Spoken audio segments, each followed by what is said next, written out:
오늘 이 시간도 지난 시간에 이어서 죄를 책망하는 나단 선지자의 말을 듣고 다윗이 하나님 앞에 회개하는 모습과 회개하는 다윗에게 용서를 베푸시는 하나님의 은혜에 대해서 더 살펴보고자 합니다. 하나님께서 나단 선지자를 통하여 자신의 죄를 책망하시자 다윗은 13절에서 뭐라고 말하죠? 같이 읽습니다. 다윗이 나단에게 이르되 내가 여호와께 죄를 범하였노라. 죄를 범하였노라. 죄를 인정하고 고백하고 있습니다. 자, 그러자 나단 선지자는 다윗에게 뭐라고 그럽니까? 계속 읽습니다. 나단이 다윗에게 대답하되 여호와께서도 당신의 죄를 사하셨나니 당신이 죽지 아니하려니와. 아멘. 자, 나단 선지자는 하나님의 말씀을 전하고 있죠. 당신이 죽지는 않을 것입니다. 하나님이 용서하셔서 이 일로 죽지는 않을 것입니다. 자, 이 통지를 받은 다윗은 어떤 사람이었는가? 낮에도 간음하지 말라는 말씀과 함께 다윗의 범죄에 대해서 말씀을 드렸는데요. 자, 이 통지를 받은 다윗은 어떤 사람이었죠? 하나님을 사랑함에 있어서 정말 그 누구보다도 따를 수가 없는 사람이었습니다.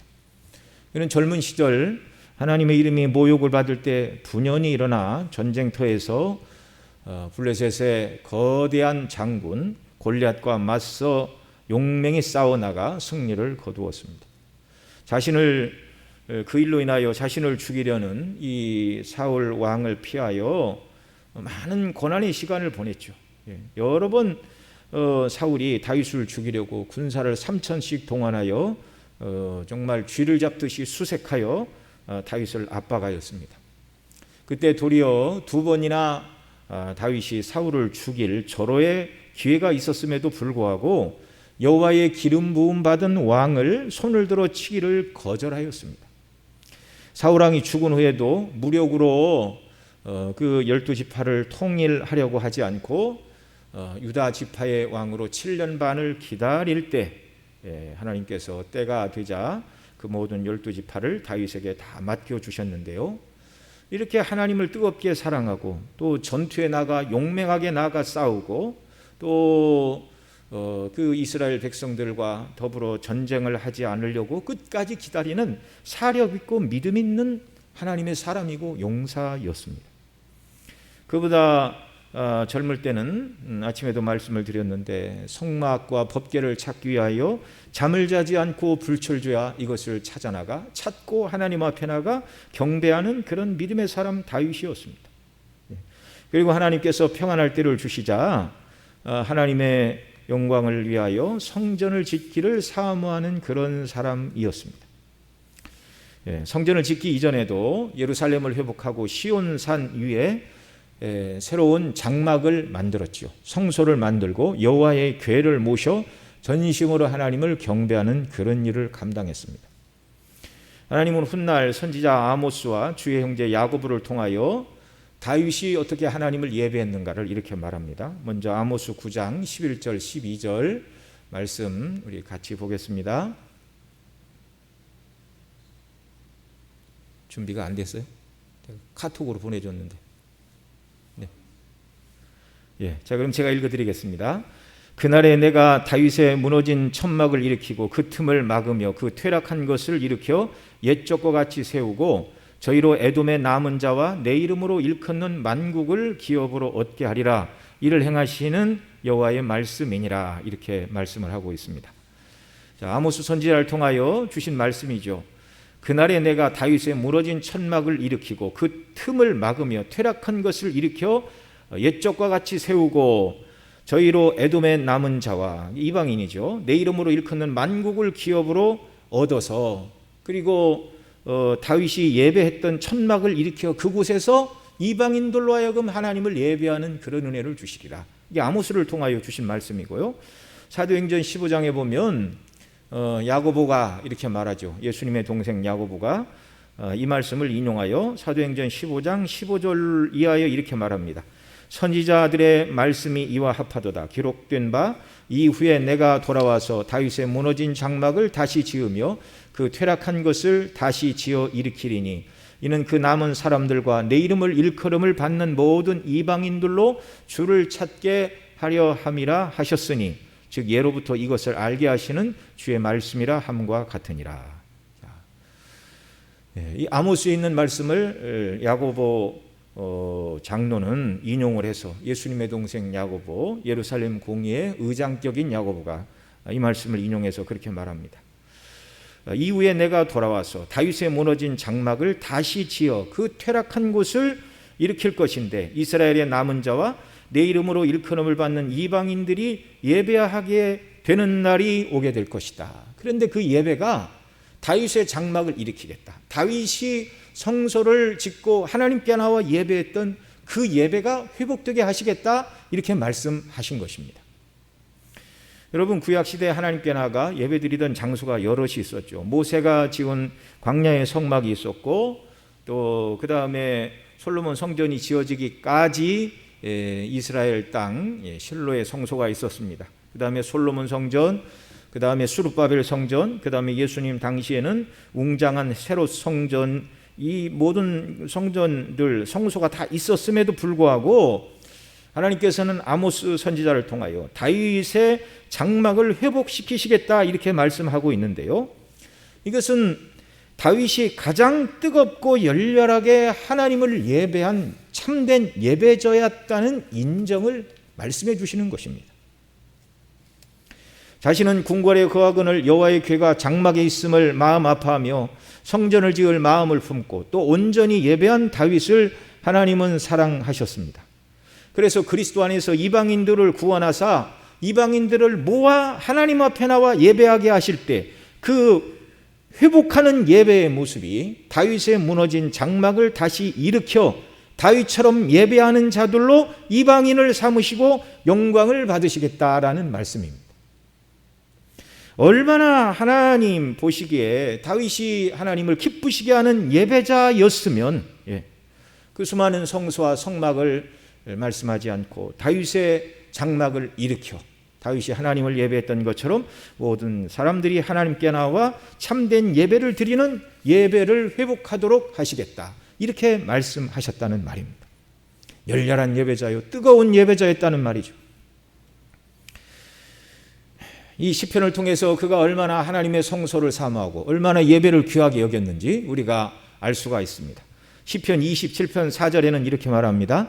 내가 여호와께, 같이 읽겠습니다. 시작. 내가 여호와께 청하였던 한 가지 일 곧 그것을 구하리니 곧 나로 내 생전에 여호와의 집에 거하여 여호와의 아름다움을 앙망하며 그 전에서 사모하게 하실 것이라. 아멘.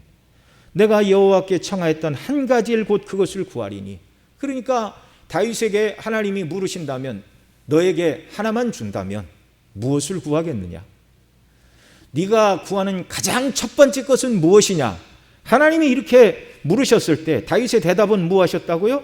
내가 여호와께 청하였던 한 가지를 곧 그것을 구하리니 나로 내 생전에 여호와의 집에 거하여 여호와의 아름다움을 앙망하며 그 전에서 사모하게 하실 것이라. 하나님이 얼마나 영광스러우신 분인가를 묵상하며 하나님을 교통하며 하나님을 섬기기를 간절히 원했던 사람이 바로 다윗이었다는 말이죠. 저와 여러분 모두도 심령께서, 저와 여러분의 심령 속에 하나님께서 이런 은혜를 더하여 주시기를 바랍니다. 이것보다 더 큰 은혜가 없는 줄 믿으시기 바랍니다. 시편 84편 10절에서는 또 이렇게 노래합니다. 같이 읽습니다. 주의 궁정에서 한 날이 다른 곳에서 첫날보다 나은즉 악인의 장막에 거함보다 내 하나님 문지기로 있는 것이 좋사오니. 아멘. 주의 궁정의 한 날, 하나님의 성소를 말하죠. 하나님의 성소에서 한 날이, 하나님의 성전에서 한 날이 다른 곳에서 첫날보다 나은즉 악인의 장막보다 내 하나님의 문지기로 있는 것이 좋사오니. 다윗은 하나님을 예배하고 가까이 하기를 원한 사람이었음을 말하죠. 또 다윗이 지은 시편 91편 1절에는 이렇게 말합니다. 지존자의 은밀한 곳에 거하는 자는 전능하신 자의 그늘날에 거하리로다. 아멘. 지존자의 은밀한 곳에 거하기를 다윗은 원하였습니다. 그러면 전능하신 자가 그 그늘로 지키심도 그는 체험적으로 깨달았습니다. 시편 4편 8절에는 이렇게 말합니다. 같이 읽습니다. 내가 평안히 눕고 자기도 아리니 나를 안전히 거하게 하시는 이는 오직 여호와시니이다. 예. 그 앞에 보면 주께서 내 마음에 두신 기쁨은 저희의 곡식과 포도주의 풍성할 때보다 더하니이다. 그렇게 7절에서는 노래를 합니다. 하나님이 내 마음에 두신 기쁨, 곡식과 포도주의 풍성할 때보다 더한 기쁨, 하나님을 예배하는 기쁨, 구원의 기쁨. 자, 이런 하나님을 뜨겁게 사랑하고 예배를 사모하고 하나님을 가까이 하는 이 다윗에 대한 하나님의 평가는 무엇이죠? 사도행전 13장 22절 말씀인데요. 같이 읽습니다. 패하시고 다윗을 왕으로 세우시고 증거하여 가라사대 내가 이새의 아들 다윗을 만나니 내 마음에 합한 사람이라 내 뜻을 다 이루게 하리라 하시더니. 아멘. 이 다윗에 대한 하나님의 평가는 바로 이것입니다. 내가 이새의 아들 다윗을 만나니 내 마음에 합한 사람이라 내 뜻을 다 이루게 하리라. 이런 경건하고 뜨겁게 하나님을 사랑한 다윗이 범죄하고 타락했다는 것은 참으로 믿기 힘든 일처럼 우리에게 다가옵니다. 아니, 정말 저런 사람이 저렇게 타락할 수 있다는 말인가? 어제도 말씀을 드렸지만 사람이 죄 가운데 빠지는 일은요, 누구나 그럴 수 있다는 걸 알아야 됩니다. 경건한 다윗의 예를 통하여 어느 누구도 예외 없이 하나님을 바라보지 않고 그 믿음의 눈이 세상을 바라보기 시작하면 얼마든지 죄 가운데 빠질 수 있다는 경고의 말씀으로 우리에게 주신 것이죠.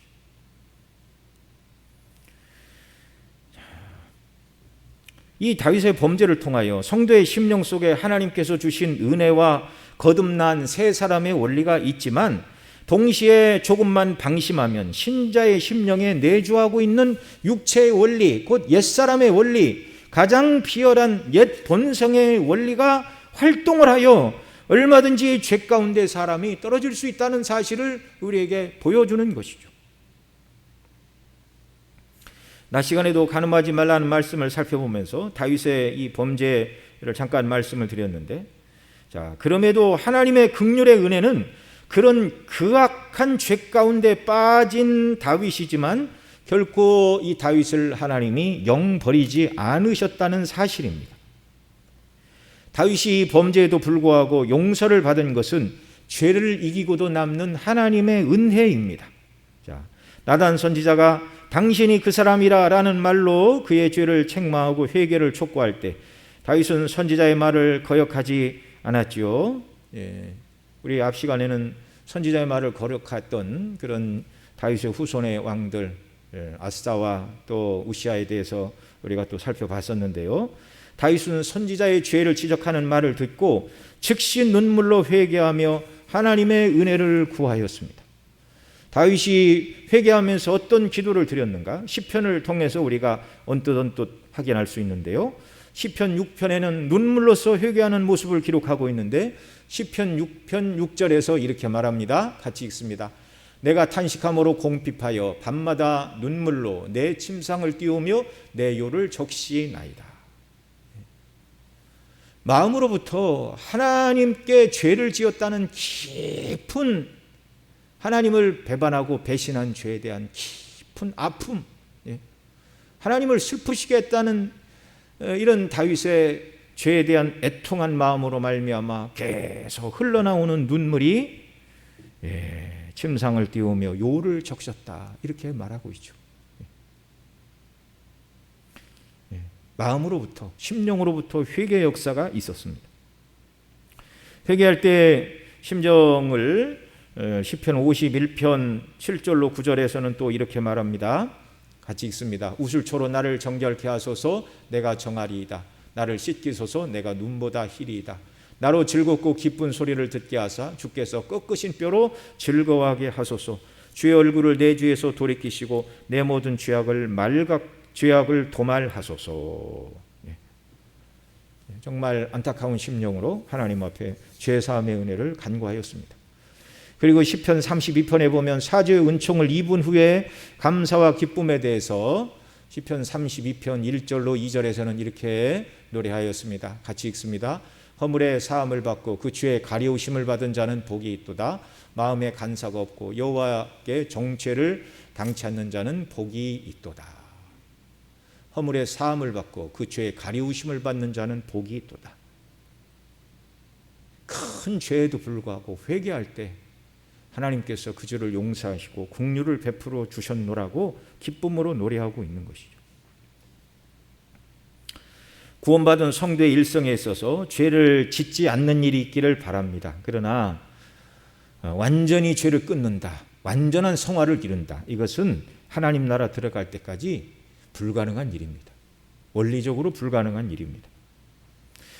그래서 성도의 내면 속에는요, 시간이 가면 갈수록 하나님의 은혜를 내가 받은 사람임에도 불구하고 하나님을 거역하고 죄를 지었다는 자기 자신의 죄악됨, 자기 자신의 비열함, 그리고 이런 죄인을 끝까지 버리지 않으시고 긍휼을 베푸시고 은혜를 베풀어 주시는, 용서하시는 하나님의 선하심을 더 많이 발견하고 고백을 하게 되는 것입니다. 자신의 핑계댈 수 없는 죄와 악함에도 불구하고 하나님의 무한하신 오래 참으심과 용서하심을 인하여 감사를 돌리게 되는 것입니다. 죄를 회개하고 용서받은 다윗이 하나님 앞에 시편 32편에서 감사했던 것처럼 그런 감사가 하나님 앞에 터져나오지 않을 수가 없는 것이죠. 성경의 중요한 주제 중에 하나가 바로 인간의 죄에도 불구하고 그 죄를 용서하시고 긍휼을 베푸시는 하나님의 은혜입니다. 성도의 죄에도 불구하고 회개하고 용서를 구할 때 용서하시고 은혜를 베풀어 주시는 하나님의 은혜, 죄에도 불구하고 은혜를 주시는 하나님의 긍휼. 죄는 인간이 하나님을 대적함으로 시작이 되었죠. 사단의 유혹을 받아서 선악을 알게 하는 일에 하나님과 같아지려는 욕망을 가지고 범죄하고 타락하였습니다. 그게 죄의 시초가 아닙니까? 하나님과 같아지려는 욕망. 하나님을 거역하고 대적한 하나님의 원수가 되었습니다. 이런 죄인을 하나님께서 멸하시지 않으시고 구원하시는데, 죄인의 죄를 그 아들 예수께서 십자가에서 대신 죄인의 죄를 담당하시고 대속의 죽음을 죽게 하시는 이 방식을 통하여 하나님은 죄의 문제를 해결하시기를 영원전에 작정하셨고, 또 예수님을 보내서 그렇게 죄의 문제를 해결해 주셨습니다. 그래서 누구든지 자신이 죄인임을 깨닫고 회개하고 긍휼을 구하는 자들에게는 하나님께서 값없이 그리스도께서 이루신 이 대속의 은혜를 베풀어 주시고 그리스도께서 이루신 의를 전가하여 주심으로 말미암아 죄를 용서하시고 의롭다 하시고 구원을 베풀어 주십니다. 다윗이 범한 이 간음죄와 살인죄에 비하면 사울이 처음 하나님께 버림을 받는 사건이 되었던 스스로 제사를 지내는 일들, 그리고 아말렉을 진멸하라는 말씀을 거역하고 그 양떼와 소떼 중에 좋은 것을 남겨놓았던, 그러니까 물질에 완전히 눈이 멀었죠. 하나님은 다 진멸하라 그러셨는데 양떼와 소떼 가운데 좋은 것을 남겨놓고 그것은 다 멸하기를 원치 않았습니다. 여러분, 하나님 앞에서 짓는 죄는 뭐 경중이 따로 있는 것은 아니지만 사람들이 생각할 때 다윗이 지은 이 간음죄와 살인죄와 비교해 볼 때 하나님 앞에서 사울이 범한 그 죄들, 스스로 자기가 제사를 지내고 또 아말렉을 진멸하지 않은 이런 죄들은요, 인간의 눈으로 볼 때는 사울의 죄가 다윗의 죄보다 더 가벼워 보입니다.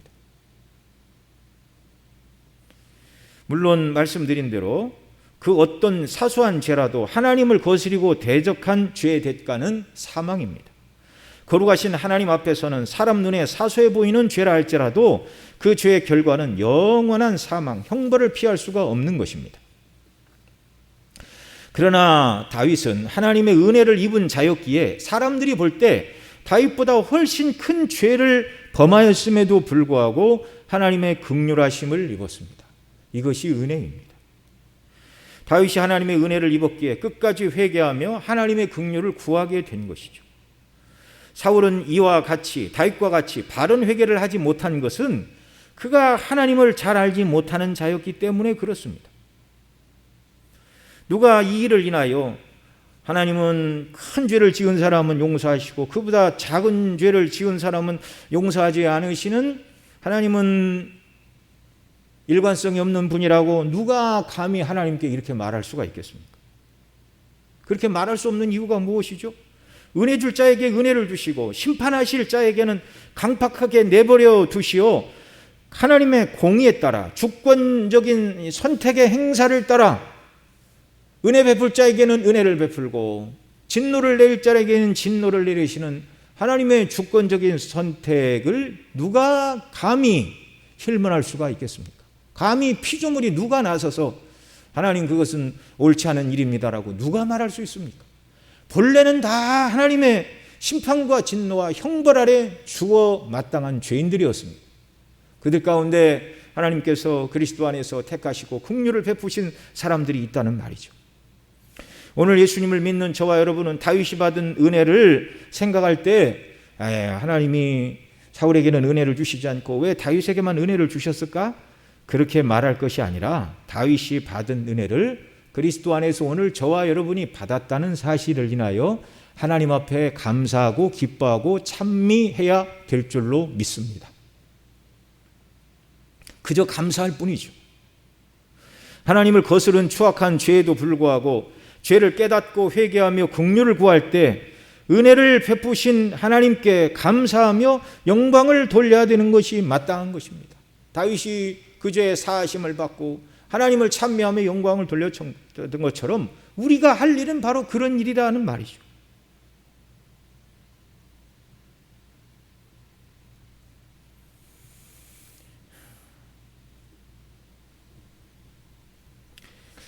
다윗은 하나님 마음에 합한 사람이요 그처럼 은혜를 입고 높은 영예를 누리면서도 동시에 죄의 유혹을 받아 그처럼 수치스럽게 넘어지고 그처럼 낮은 자리까지 가라앉게 되었습니다.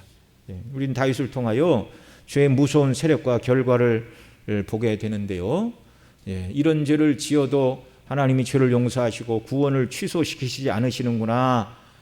그러니 죄를 지어도 된다라는 이런 죄에 대한 담대함과 죄를 지어도 구원이 취소되지 않는다는 안심함을 가지라는 차원에서 이런 말씀을 성경에 기록한 것이 아니라 인간의 죄가 얼마나 악한가, 얼마나 연약한가, 그럼에도 불구하고 하나님 앞에 회개하고 은혜를 간구할 때 하나님의 긍휼과 자비하심과 은혜는 인간의 모든 죄에도 불구하고 그 은혜가 더 크다는 사실을 성경은 너무나 명백하게 우리에게 보여주고 계십니다. 그리고 다윗이 받은 징계를 통하여 낮에도 말씀을 드렸지만 죄의 낙은 잠깐이요 그 죄의 낙으로 말미암아 당하는 너무나 고난과 고통은 너무나 큰 것입니다. 너무나 큰 것입니다. 다윗이 그 압살롬이 반역을 일으키고 죽었을 때 압살롬아 압살롬아 너 대신 내가 죽어야 되는데 가슴을 치며 통회하는 그런 일들. 시간을 돌릴 수만 있었다면 다윗은 절대로 범죄하지 않았을 것입니다.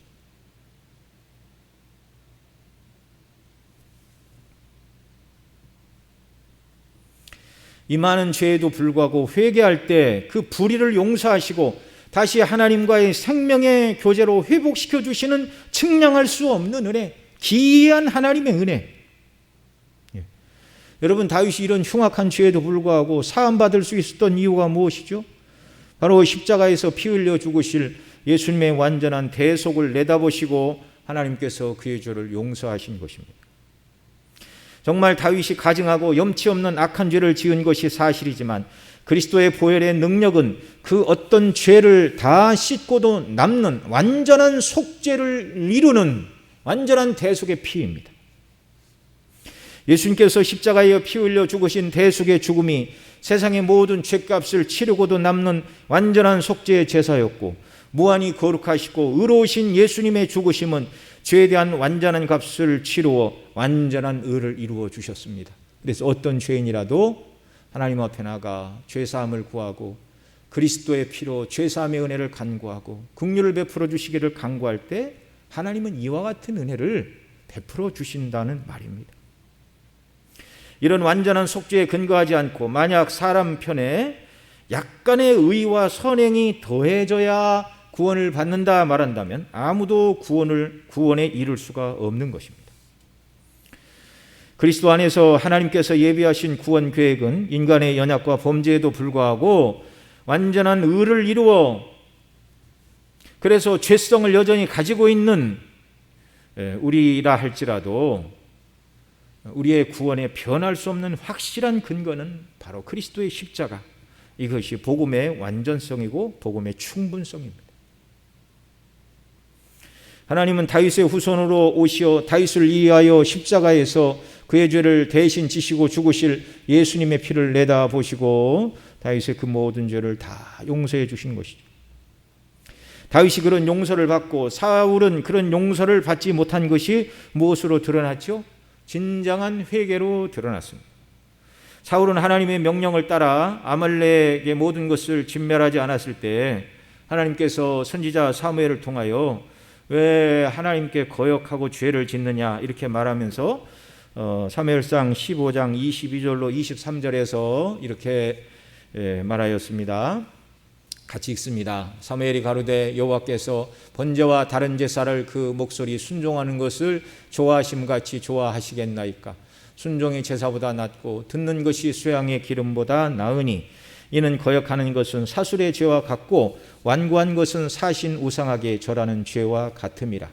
왕이 여호와의 말씀을 버렸으므로 여호와께서도 왕을 버려 왕이 되지 못하게 하셨나이다. 너무나 두려운 심판의 말씀입니다. 이때 사울왕은요, 자신이 범죄했다고 말을 하나 죄 용서를 구하지 않고 사무엘에게 무엇을 구하였습니까? 사무엘상 15장 30절로 31절에 이렇게 말합니다. 같이 읽습니다. 사울이 가로되 내가 범죄하였을지라도 청하옵나니 나의 백성의 장로들의 앞과 이스라엘의 앞에서 나를 높이사 나와 함께 돌아가서 나로 당신의 하나님 여호와께 경배하게 하소서. 이에 사무엘이 돌이켜 사울을 따라가매 사울이 여호와께 경배하니라. 여러분이 범죄한 사울이 범죄했을지라도 라면서 구하고 있는 일이 무엇이죠? 하나님 앞에 경배하게 하소서 그러지만 이 하나님 앞에 나가 죄를 회개하고 은혜를 간구하는 그런 경배를 하겠다 그 말이 아니고요. 그 앞에 있는 말이 이 방점이 찍혀 있습니다. 청하옵나니 나의 백성의 장로들의 앞과 이스라엘 앞에서 나를 높이사 나와 함께 돌아가서. 이제 하나님께서 사울의 죄를 선포하시고 선지자 사무엘이 이제 나는 갑니다. 하나님이 당신을 버렸으니 더 이상 내가 당신을 볼 일이 없습니다. 그러니까 사무엘을 붙들고 내가 범죄했을지라도 그렇게 말하면 어떻게 해야 됩니까? 내가 하나님 앞에 회개합니다. 나를 위해서 기도해 주십시오. 내 죄를 위해서 기도해 주십시오. 그리고 다윗처럼 이 사울도 하나님 앞에 자기 죄를 고백하고 눈물로써 회개하며 하나님의 뜻대로 순종하지 않고 하나님의 말씀보다 눈에 보이는 재물의 마음을 빼앗긴 그런 악한 죄에 대하여 하나님 앞에 긍휼을 구하고 회개를 해야 되는데 사울에게는 그런 것이 없었어요. 그게 무엇인지를 몰랐어요. 은혜가 없었습니다. 그저 사울에게 중요한 것은 사무엘과 함께 나아가 사무엘이 여전히 자기 편이라는 것, 백성들 앞에 나와 나를 높여 나를 버리지 말아 달라는 것, 사람들의 눈만 중요했습니다.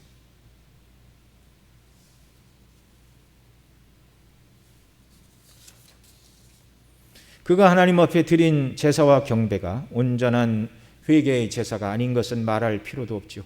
백성들 앞에서 나를 버리지 말고 체면을 살려달라는 말이었습니다.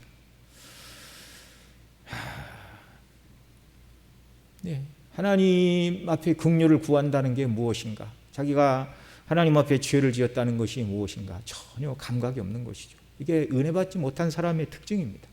이런 사람에게는 아무리 그리스도의 십자가를 얘기하고 대속의 은혜를 얘기해도 전혀 알아듣지 못하는 거예요. 전혀 쓸데없는 말처럼 들리는 것이고. 그러나 다윗은 죄를 지적하는 나단 선지자의 책망을 듣고 하나님 앞에 눈물로써 회개하였습니다. 나를 하나님의 면전에서 쫓아내지 마시고 성령을 거두지 마시고 구원의 기쁨을 회복시켜달라고 본질적인 은혜를 간구하였습니다. 과거 범죄하기 전에 하나님과 자기 사이에 누렸던 하나님의 면전에 나아가 하나님과 교통을 하고 성령으로 충만함을 받아 자원하는 심령으로 주님을 섬기고 구원의 기쁨과 은혜가 충만했던 그 은혜, 지금은 범죄로 말미암아 다 사라진 이 은혜를 회복시켜 달라고 하나님 앞에 간구하고 있습니다. 저와 여러분들도 악한 본성의 원리가 완전히 죽지 않은 연약한 인생들입니다. 죄를 범하지 않는 것이 가장 합당한 일이지만 때로 이런저런 죄로 인하여 우리가 넘어질 때 우리의 반응은 무엇이어야 하겠습니까? 다윗처럼 하나님의 은혜를 구하는 간절한 통회와 자복, 죄에 대한 슬픔과 하나님의 얼굴을 뵙고 싶은 열정, 다시금 뜨겁게 하나님을 찬미하며 예배하던 그 은혜로 회복되고 싶은 간절한 열망, 이런 심령을 받은 사람이 은혜 받은 사람인 줄 믿습니다. 저와 여러분 심령 속에 이런 은혜가 더 넘쳐나기를 바랍니다. 이 코로나로 인해서 자꾸 이 모이는 일에 우리가 방해를 받고 있습니다. 그래서 우리 성도님들의 얼굴을 뵙지 못하니까 참 하나님 앞에 기도는 하지만 이런 온전히 예배를 드리지 못하니까 사단 마귀가 성도들이 하나님께 예배하는 데 집중 못하게 하고 그 마음을 빼앗을까 봐 참 너무너무 염려가 많이 듭니다. 여러분, 우리가 하나님 앞에 온전히 나와 예배 드릴 수 없는 때라도 놓치지 말아야 될 것은 하나님 앞에 나아가 온전히 찬양하고 예배하고 하나님을 섬길 때 주셨던 그 충만한 은혜와 그 영적인 생명력, 내 마음에 주신 구원의 기쁨과 감격, 여러분 이것을 놓치지 않는 역사가 우리에게 있기를 바랍니다. 날마다 이런 은혜를 소원하시는 역사가 넘쳐나기를 바랍니다. 대면하여 예배는 못 드린다 할지라도 우리가 빼앗기지 말아야 될 것은 바로 이런 은혜입니다. 그리고 우리가 연약하여 넘어졌을 때 하나님의 완전한 속죄를 믿는 자는 자신의 연약함을 쳐다보고 낙심하며 좌절할 것이 아니고, 또 가룟 유다처럼 자기가 죄인이라는 것을 깨닫고 자기 죄를 자기 방식대로 해결하는 어리석은 사람이 되어서도 안 되는 것이죠. 오직 하나님께 나아가 자기 죄를 고백하고 그리스도의 속죄를 근거로 애통하며 회복의 은혜를 달라고, 그런 은혜를 다시 심령에 부어주실 때까지 하나님 앞에 간절히 기도하고 은혜를 호소하는 역사가 있기를 바랍니다. 여러분, 죄를 짓지 않고 은혜 가운데 거하는 것은, 이게 계속 유지하는 것은 쉽지만 죄 가운데 빠지고 은혜를 잃어버리면 다시 이것을 회복하는 것은 쉽지 않다는 것을 알아야 됩니다. 그만큼 더 발버둥쳐야 되고요, 그만큼 죄가 더 하나님 앞에 미운 것이라는 것을 알아야 되고요, 성도를 고통스럽게 하는 것이라는 것을 우리는 알아야 됩니다. 이렇게 우리가 하나님 앞에 은혜를 구할 때 긍휼에 풍성하신 하나님은 다윗의 범죄한 그 모든 흉악한 죄를 용서해 주셨듯이 저와 여러분의 모든 죄도 용서해 주실 것입니다. 하나님 앞에 용서받지 못하는 죄는 없습니다. 사단 마귀는 네가 그러고도 하나님의 백성이냐, 뭔 예배를 드린다고 그러냐, 그리스도인이라 부르지도 말고 천국에 대한 소망도 갖지 말고, 그렇게 낙담과 좌절과 절망과 하나님을 떠나고 멸망길로 가라고 사단은 속삭입니다. 그러나 하나님의 은혜는 무한합니다. 연약한 우리에게 긍휼을 베풀어 주시기를.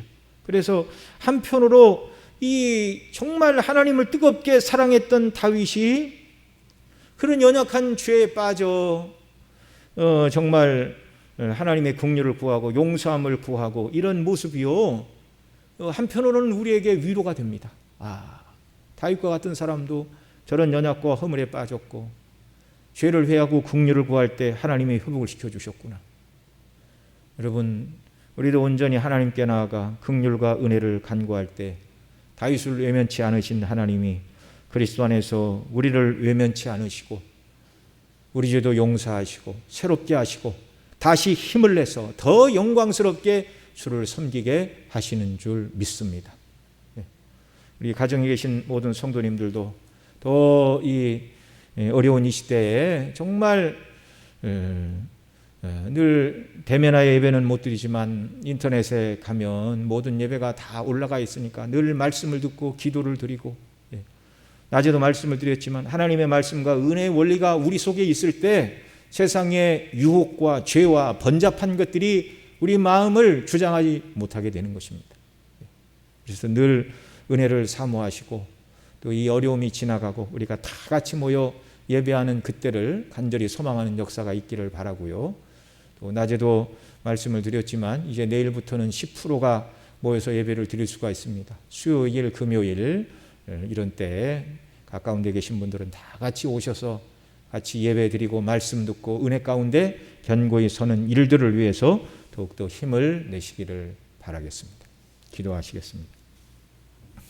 사랑하시는 아버지 하나님, 고맙고 감사합니다. 인간의 흉악한 죄에도 불구하고 죄사함을 간구하고 회개하고 은혜를 구할 때 하나님께서는 죄인을 위하여 흘리신 그리스도의 완전한 속죄를 근거로 그 어떤 죄에도 불구하고 사주의 은총을 베풀어 주시고 다시금 하나님과의 생명의 교통을 허락해 주신다는 이 놀라운 사실을 우리로 하여금 바라보게 하시니 감사합니다.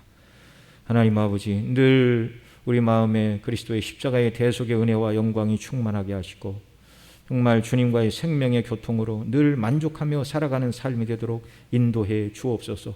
이 좋은 것을 빼앗기지 않도록 우리 모든 성도님들에게 은혜를 더하여 주시기를 원하옵고, 우리가 때로 연약하여 주님을 바라보지 못하는 때가 있다 할지라도 성령의 감동으로 말미암아 우리를 회복시켜 주시고 얼른 믿음의 본래의 자리를 회복하기 위하여 주님께 나아가고 애쓰고 몸부림치는 모든 성도님들이 다 되도록 하나님 아버지 역사하여 주시고 긍휼을 베풀어 주시옵소서. 이 모든 말씀 우리 구주 예수님의 이름으로 기도드리옵나이다. 아멘.